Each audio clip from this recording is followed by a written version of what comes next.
జ్ఞానులు అనివార్యంగా మారే మరియు అదృశ్యమయ్యే విషయాల కోసం దుఃఖంలో మునిగిపోరు.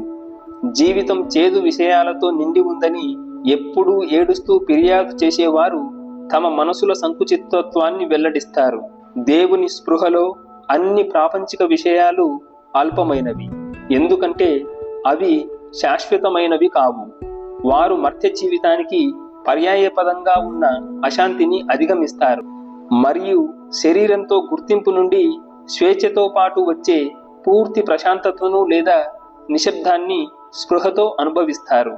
అటువంటి భక్తుడు ఈ మార్పు లేని పరిపూర్ణ స్థితికి చేరుకున్నప్పుడు అతను జీవితం మరియు మరణం యొక్క అన్ని మార్పులకు చెలించకుండానే వాటిని చూస్తాడు. మార్పుల తరంగాలతో గుర్తించడం దుఃఖానికి దారితీస్తుంది, ఎందుకంటే మారుతున్న దానిలో జీవించడం మరియు ఆనందాన్ని పొందడం అంటే శాశ్వతమైన దాని నుండి వేరు చేయబడటం.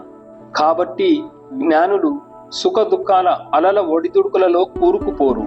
వారు మానవ చైతన్య ఉపరితలంపై ఉప్పొంగుతున్న మార్పు తరంగాలైన మాయ యొక్క తుఫానులను తప్పించుకుంటూ ఆనందపు ఆత్మ సముద్రంలోకి లోతుగా ప్రవేశిస్తారు.